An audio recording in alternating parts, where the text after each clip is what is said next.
Bom dia aos amados irmãos. Bom dia. Eu quero primeiramente agradecer a Deus pela mais um dia de vida e pela sua misericórdia que se renovou nesta manhã. E para mim é um privilégio muito grande. É a primeira vez que eu estou em uma cidade do Paraná. Eu sou Edivaldo, moro em Manaus. Eu sou missionário ANSI e fiz agora em maio 10 anos como missionário e trabalho com o Ministério ANSI. Eu vou completar agora dia 10 de agosto, 28 anos trabalhando com o Ministério ANSI. E minha oração a Deus é que Deus abrisse as portas do estado do Paraná. A região sul é a mais difícil para trabalho com crianças, adolescentes e jovens.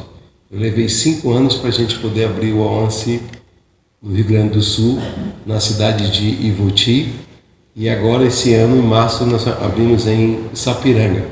Assim que eu saí de lá, as águas inundaram as cidades.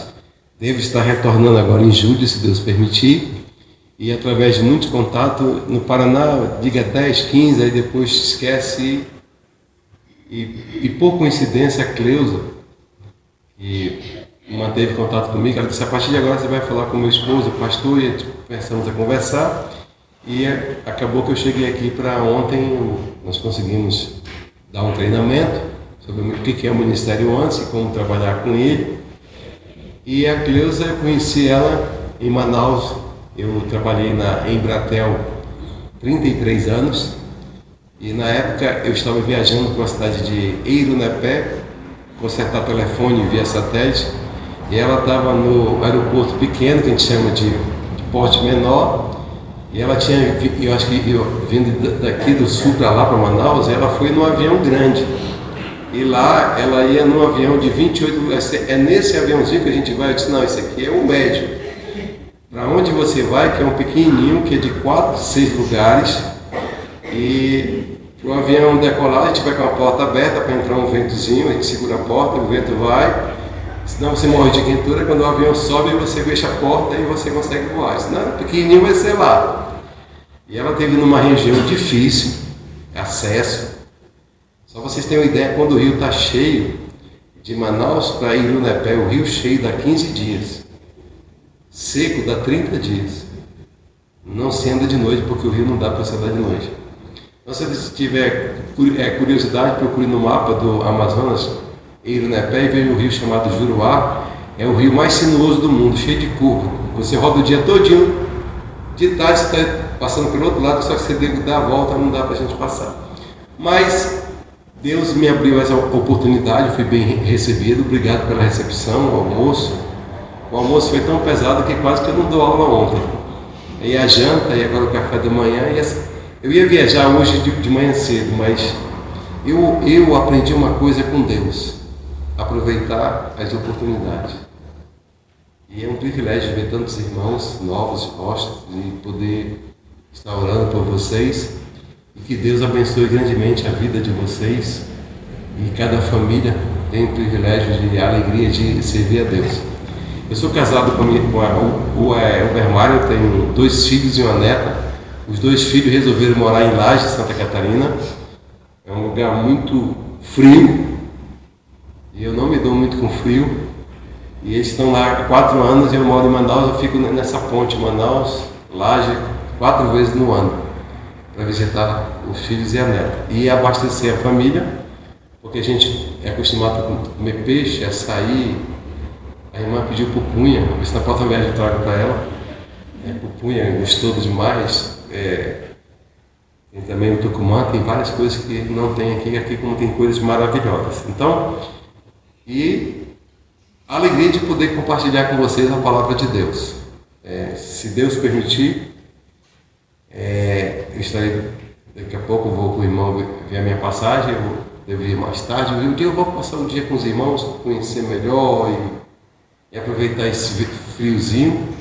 Na minha terra, julho, agosto e setembro e metade de outubro, o urubu voa só com a asa, a outra de savana. É 42 graus todo dia Se você fica...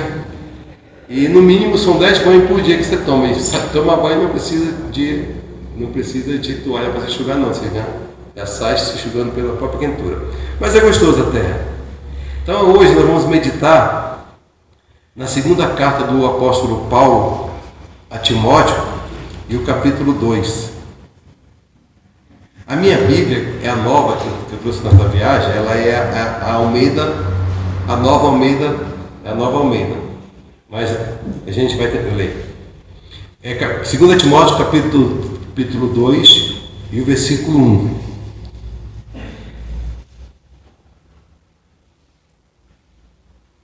Na versão, pode deixar na versão questão normal.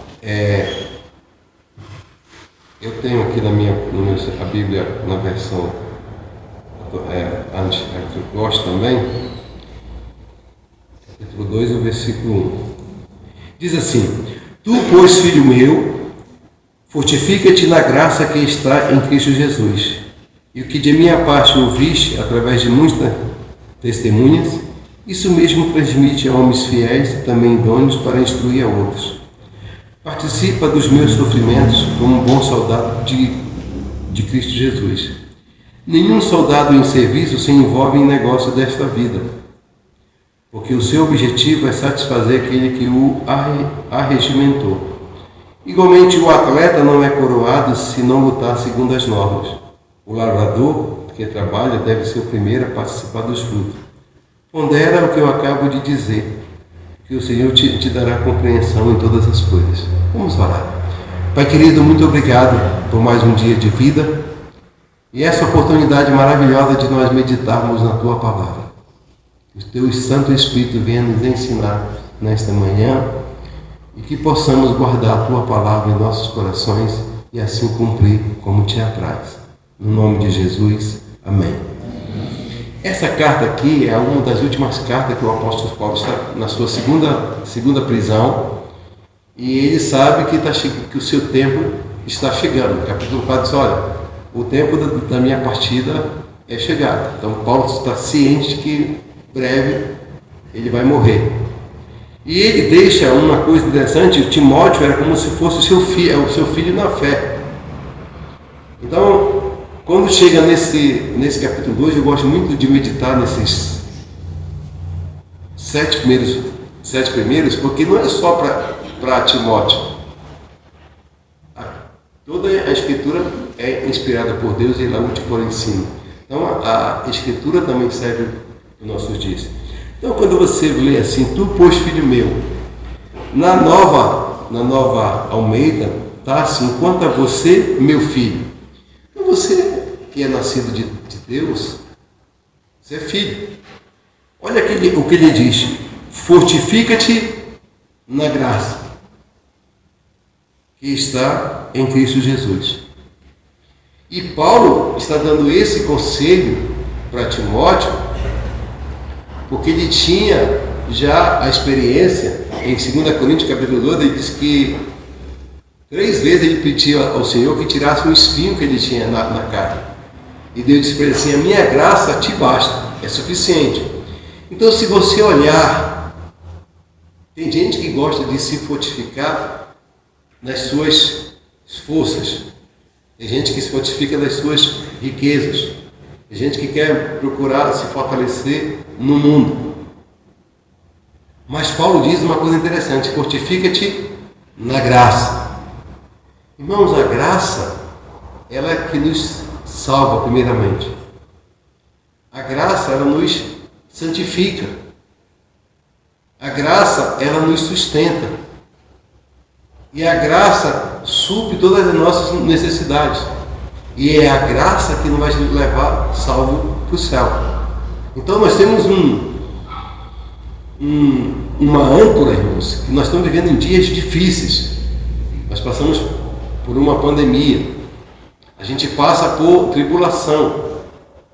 E eu não encontro na minha Bíblia o que eu escuto em muitas igrejas. A gente vê até pela televisão: vem para Jesus que tu vai ser próspero.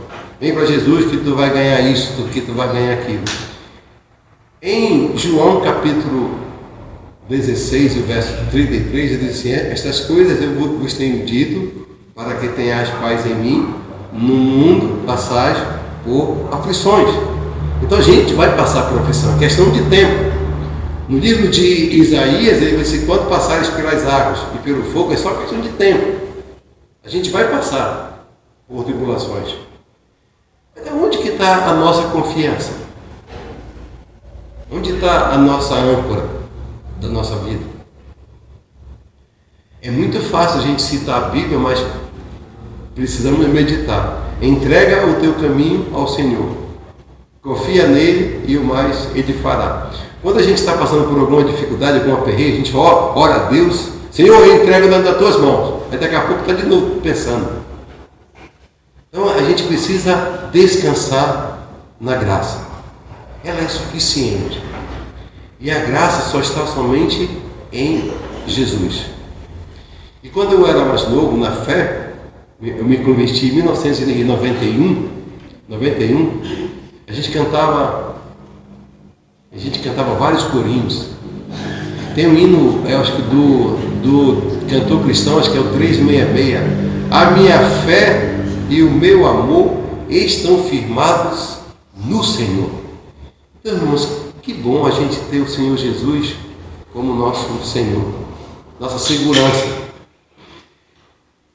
Eu tenho alguns amigos a gente está vivendo num mundo difícil, tem assalto em casa, assalto em carro, assalto a celular. Eu disse: olha, eu estou num grupo diferenciado. Eu saio da minha casa, eu tranco a porta da minha casa, eu passo semanas viajando, minha casa está lá fechada. E eu não tenho essa preocupação de se vão assaltar. Eu disse: eu estou num grupo diferente dos outros. E o irmão perguntou: qual é o teu grupo? Se Deus permitir. Então, aí o irmão disse: não, a gente tem que ter segurança assim, a gente faz a nossa parte e Deus faz a dele. Eu disse: qual é a tua parte que tu faz quando tu está dormindo? Faz parte nenhuma.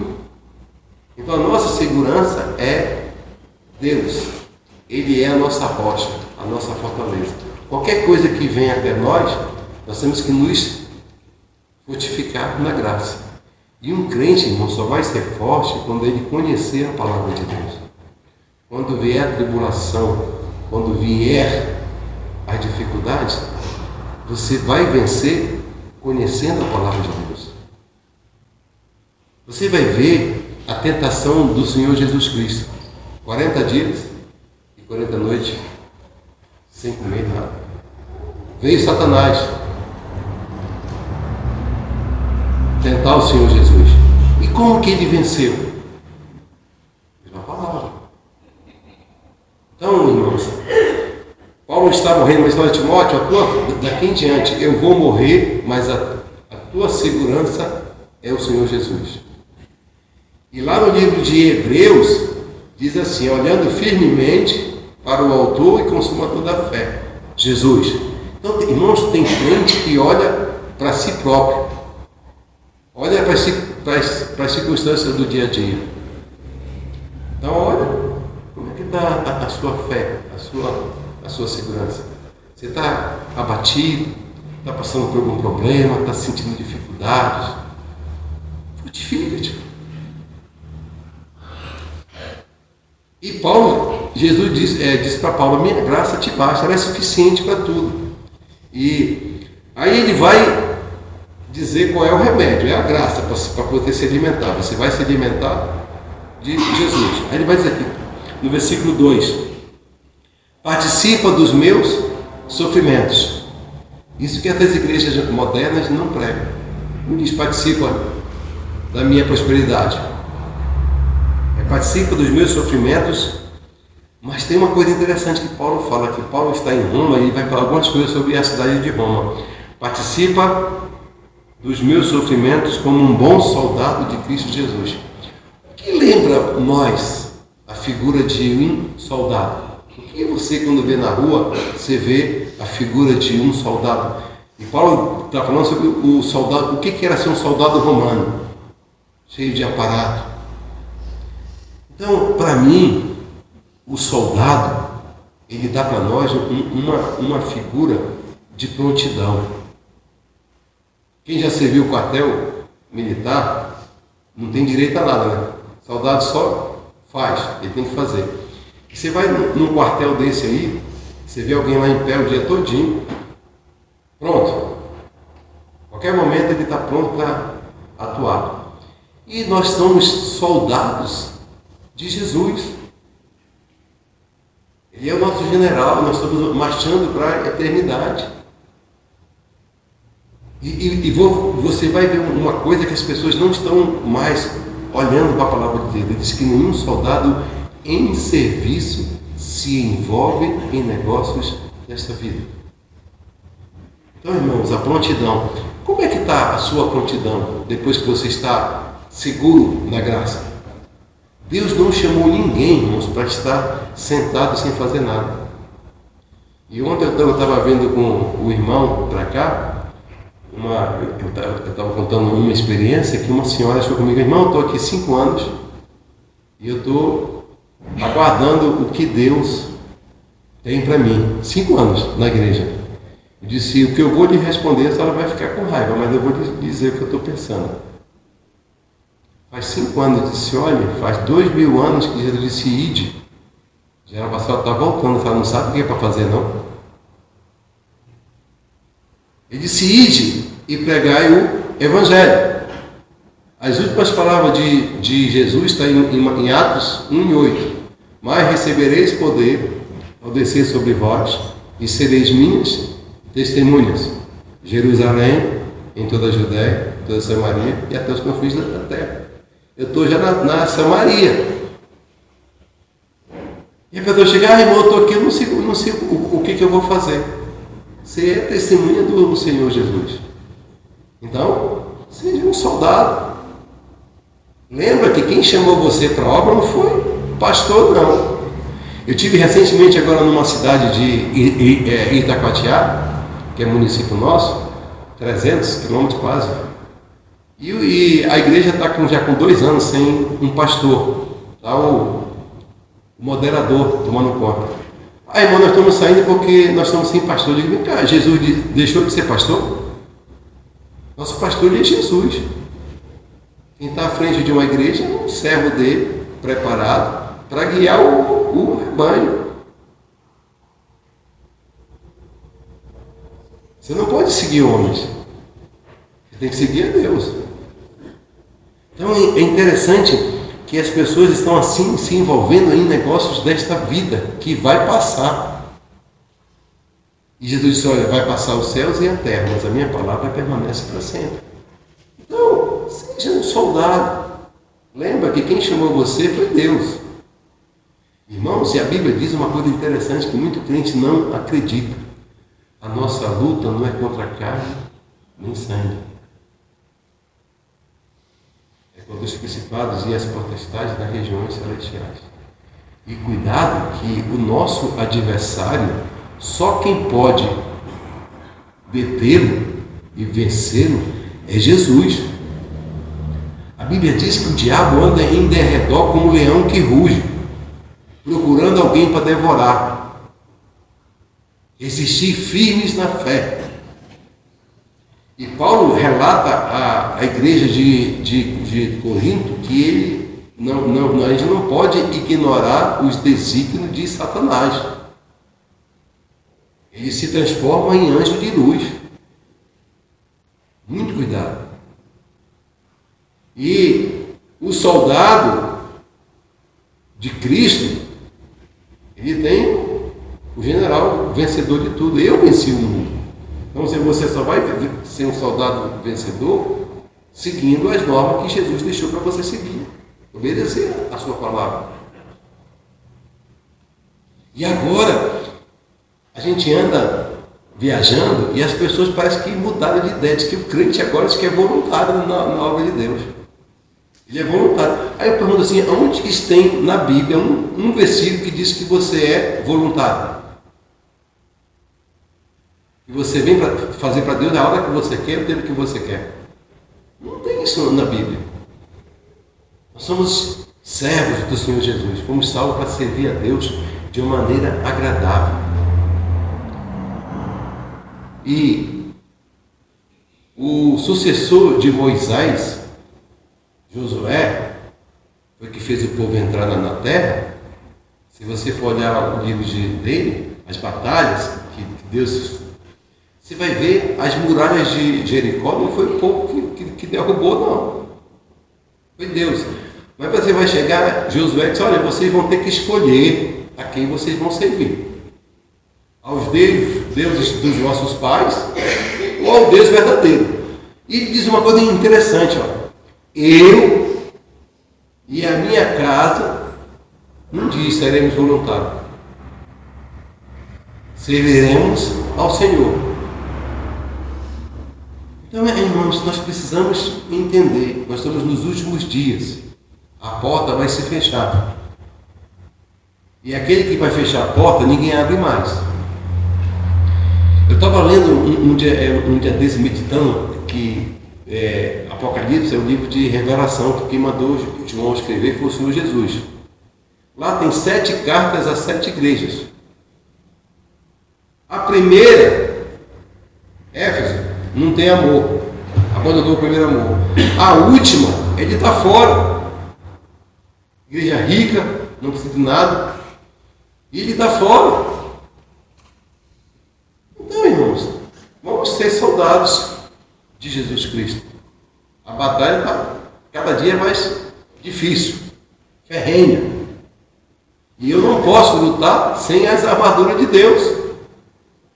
Efésios diz quais são as armaduras. Aí Paulo a fortificação tem que ser na graça. Você vai ficar forte. Aí você vai ser um soldado. Pronto.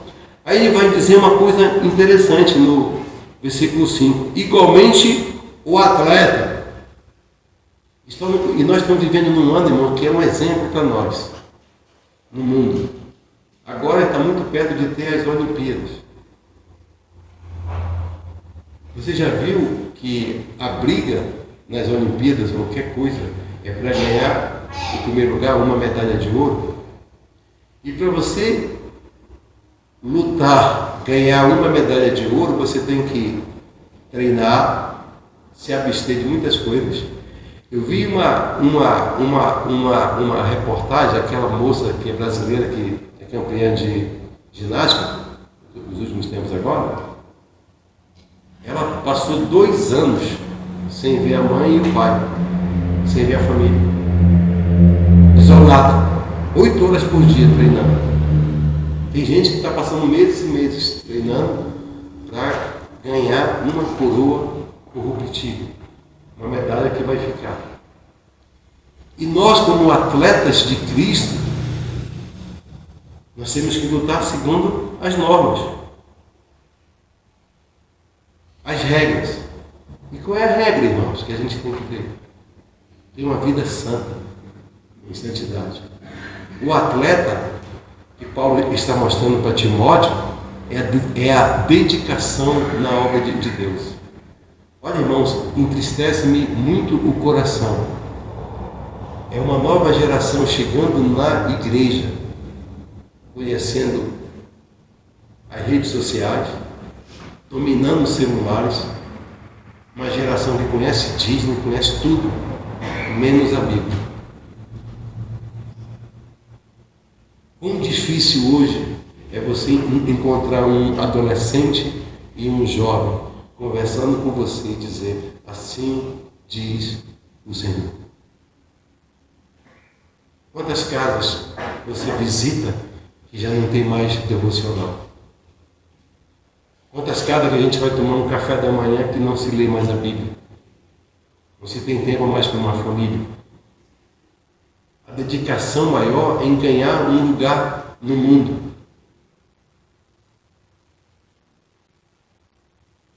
Uma família jovem assim, eu quero minha filha e meu filho sendo médicos, sendo advogado. E eu disse, eu quero meu filho e a minha filha no céu. Isso que eu quero. Porque o maior lugar para a gente ficar nesta vida e no porvir é na presença de Jesus. O Salmo 16, versículo 11: Tu me farás ver o caminho da vida. Na tua presença, a plenitude de alegria. E a tua destra, delícias perpetuamente. Ai, irmão, como está faltando nas igrejas atletas, pessoas dedicadas. Se é música, esmera em fazer. Se é professor de escola dominical, firme. Se é pregando a palavra, ensina. E eu tenho dito, irmãos, para as pessoas que eu tenho mais de 70 igrejas que eu estou como missionário. Eu disse, irmãos, não olhe para mim. Mas lembre-se que você, aonde você for, você é modelo. O pastor meu que já está com o Senhor Jesus, ele morreu em 91, não foi 2011, aliás. Ele disse que um jovem se converteu na minha região, e lá é região de muito seringal. E ele se converteu, passou uma semana na igreja e foi embora para o seringal, um lugar deserto. Você passa meses e meses e não vê ninguém, a não ser as pessoas que vão tirar a seringa. Quando ele voltou fumando, cigarro, bebendo. Aí o pastor disse assim: o que foi que houve, rapaz, contigo? Disse: pastor, para onde eu fui não tinha crente, não tinha igreja. E se é verdade que nem você é crente. Então o atleta, irmão, é uma pessoa que é modelo, é um exemplo a ser seguido. Se dedica nas coisas que faz. Eu fui um dia desse para uma escola dominical assistir aula. O professor é a igreja que tem uma revista que dá para cada. E eu estava na classe de adultos. Na classe que eu estava, a maioria estava com a revista e sem a Bíblia. E o professor não deu tempo durante a semana de ler a Bíblia. De ler a Bíblia nem a revista. Ele leu aquela revista. Nós ficamos quase 40 minutos na sala de adultos. E você vê que não tinha domínio sobre o assunto. O que nós estamos nos dedicando, irmãos? A servir a um Deus verdadeiro ou servir o mundo? Porque Jesus é bem claro que dizer no Sermão do Monte: ninguém pode servir a dois senhores. Isso é bíblico. Eu não posso servir a Deus e o mundo. E aquela geração que era dedicada, de missionário que ia para todo canto fazer missões, está se perdendo. Eu perguntei de um pastor que teve agora em Manaus. Eu fiz o primeiro congresso de JV e VQ7. Me disseram que não ia dar ninguém. Deu 160 jovens. E o pastor que veio do Cariri, ele é professor do seminário, Almir Marcolino, ele é professor do seminário. Ele disse: olha, Edivaldo, quão difícil hoje é um jovem entrar no seminário. E quando entra, não passa 6 meses. Porque quando ele chega no seminário para estudar a palavra de Deus, ele pergunta para onde eu vou e quanto que eu vou ganhar.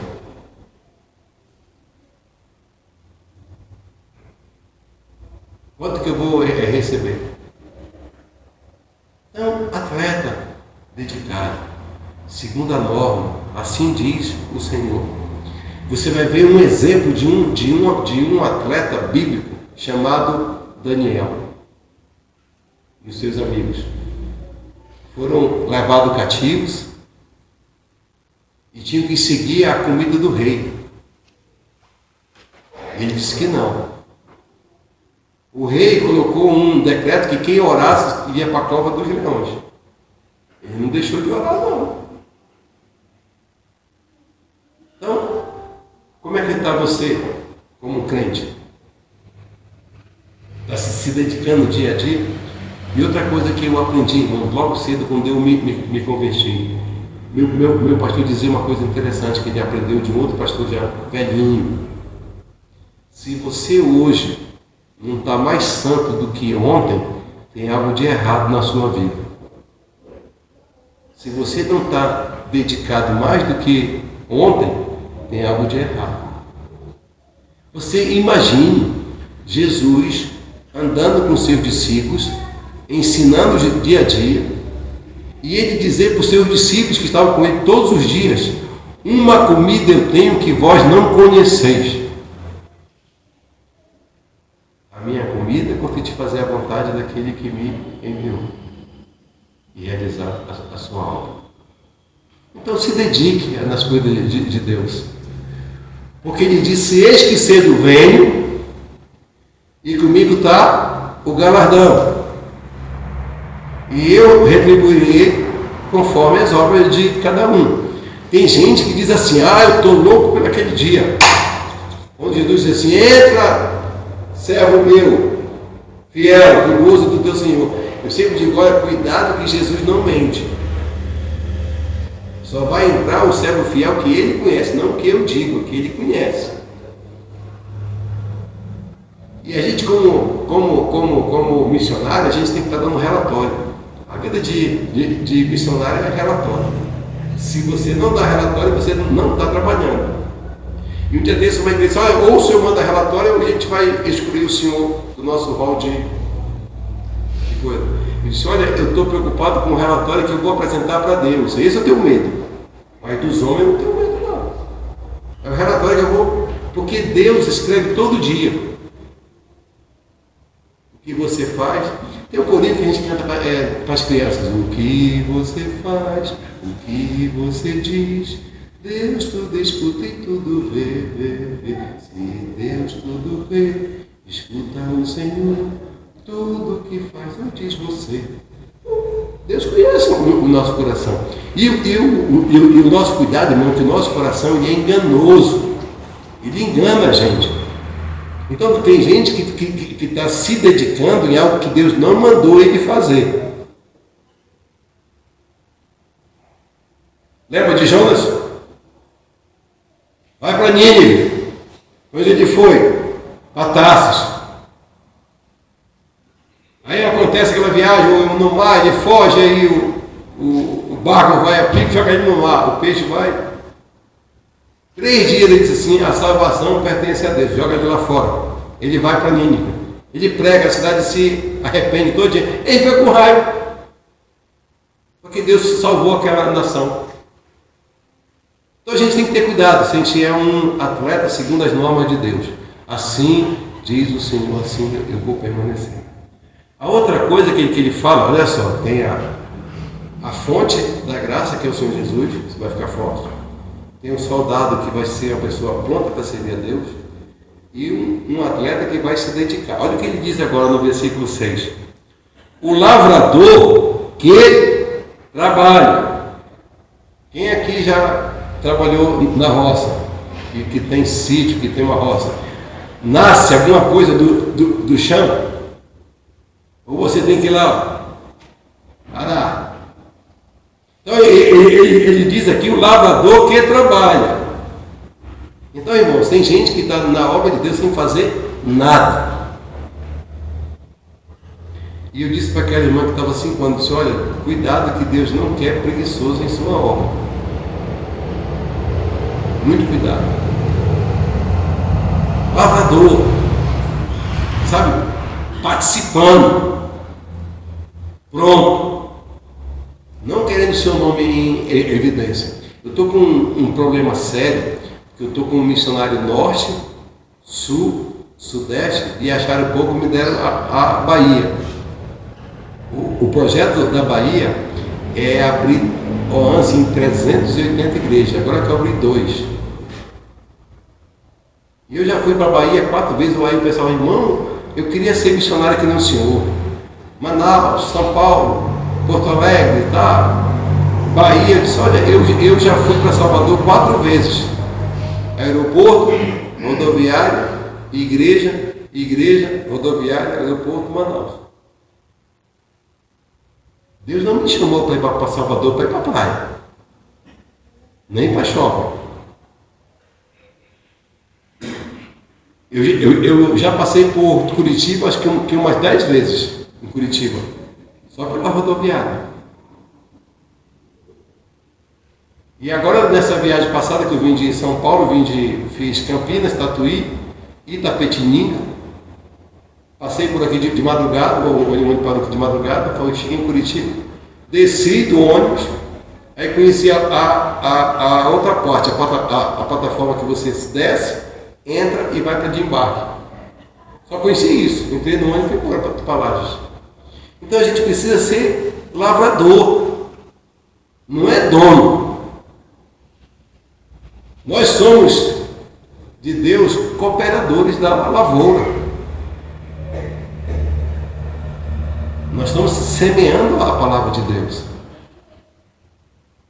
E a gente semeia, e preste atenção que Jesus disse que tem 4 sementes. Uma caiu à beira do caminho, não deu nada. A outra, rapidinho, cresceu, acabou. A terceira, irmão, que eu acho mais difícil, ela caiu entre os espinhos. E ela não pôde crescer porque ficou sufocando a semente. Então, matematicamente, só para ter uma ideia, 4 sementes, só 25% que gerou fruto. 75% não serviu para nada. Agora, eu quero mostrar para vocês uma coisa interessante. O lavrador que trabalha deve ser o primeiro a participar.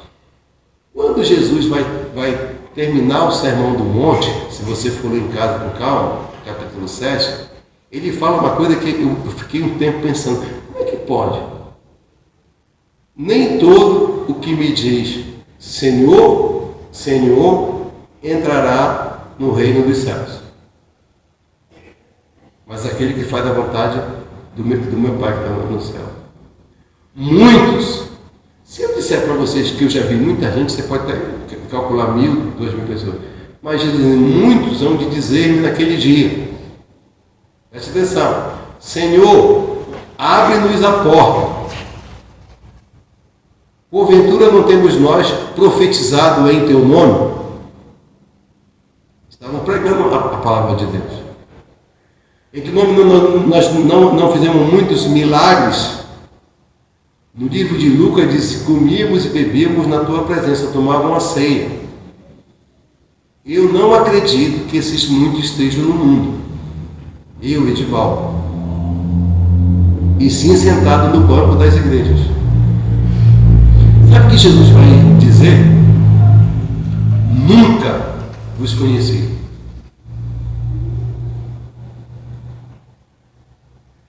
Mas qual é a lição para nós?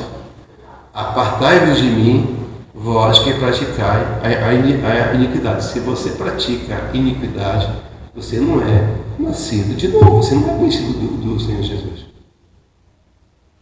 Se pratica pecado, e agora, no mundo que a gente está vivendo, pecado mudou de nome. Você vê uma pessoa fazendo coisa errada, irmão, não tem nada a ver. Nada a ver não. Como que não tem nada a ver se é pecado? E Davi, quando ele peca, ele diz uma coisa interessante: lava-me, purifica-me. E quando a gente peca, irmão, não é contra o irmão, é contra Deus. Todo pecado é contra Deus.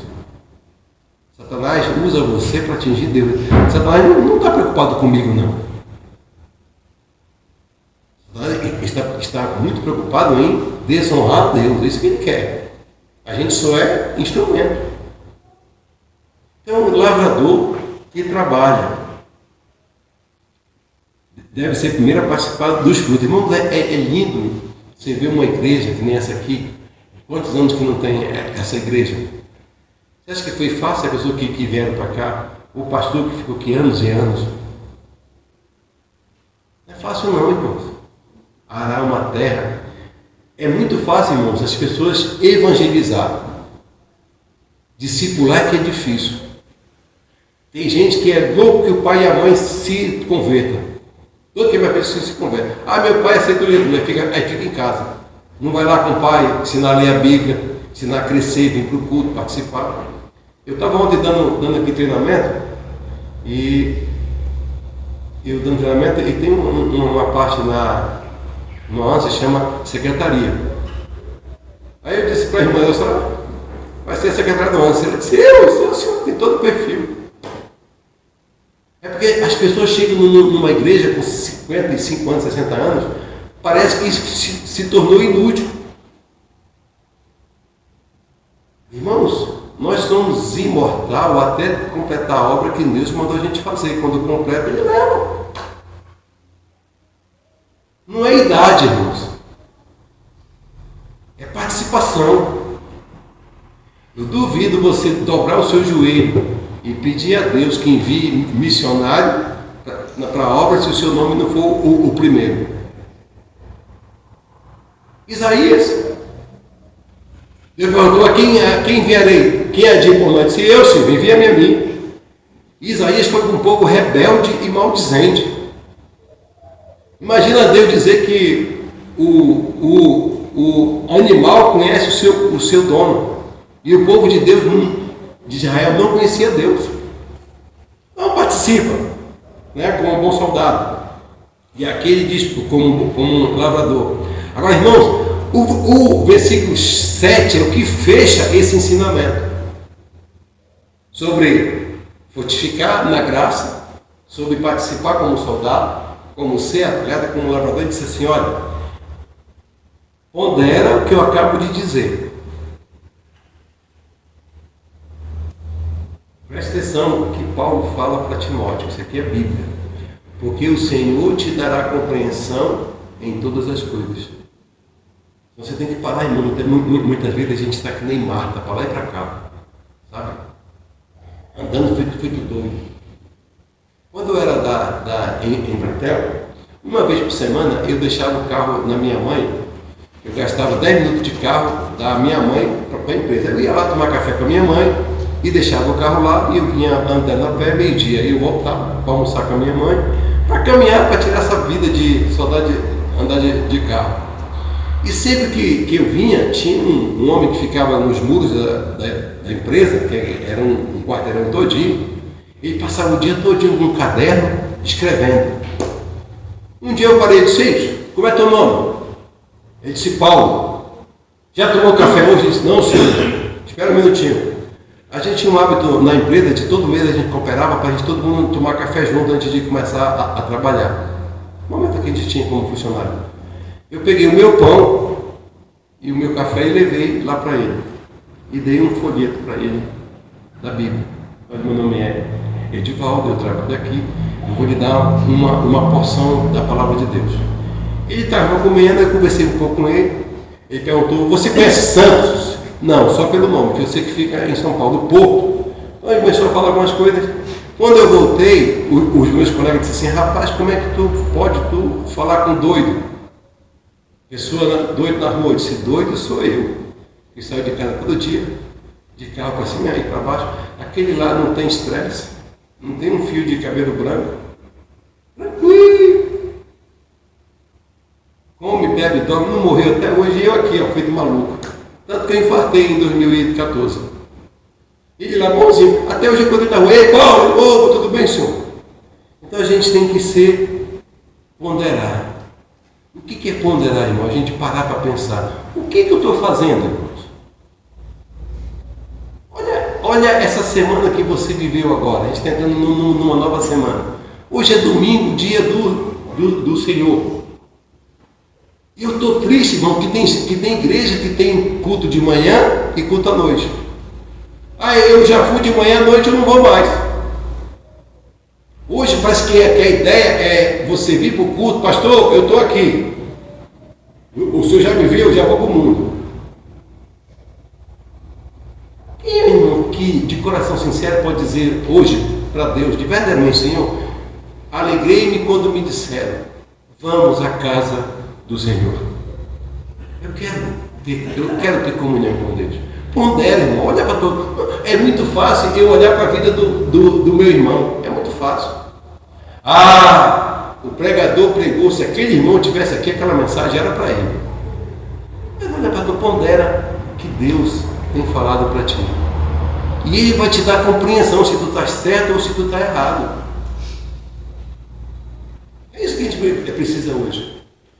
ponderar.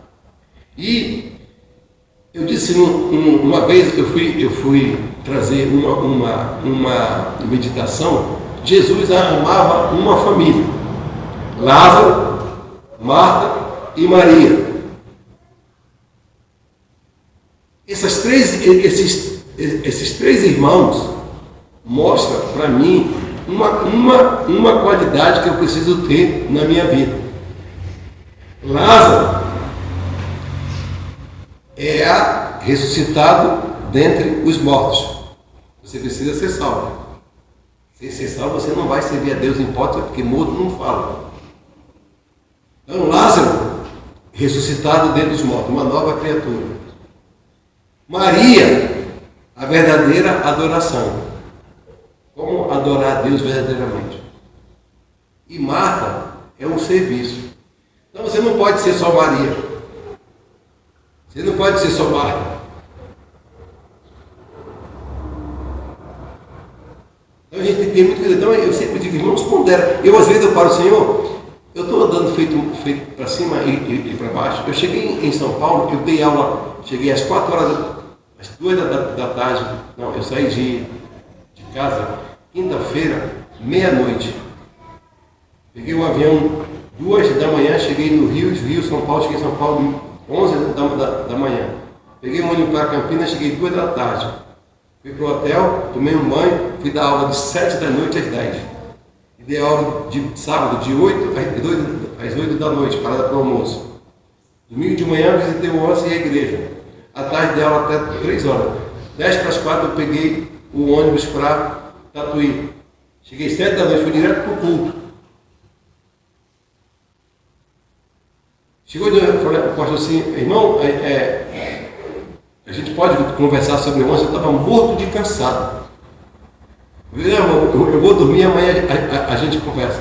Mas amanhã eu não sei se eu vou acordar, viu? Não, irmão, bora conversar, bora tratar. A igreja abriu agora o ONCE. Eu estou bonzinho aqui.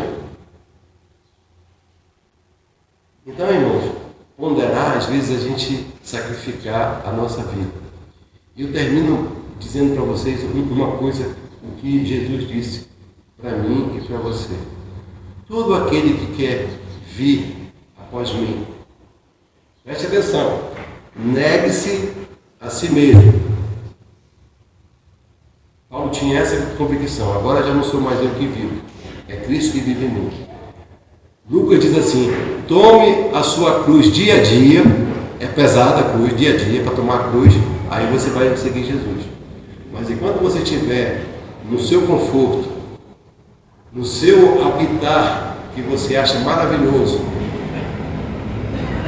sem sacrifício, sem renúncia, cuidado. Porque a vida cristã não é fácil, não. E Deus, irmãos, está pronto para nos ensinar no nosso dia a dia.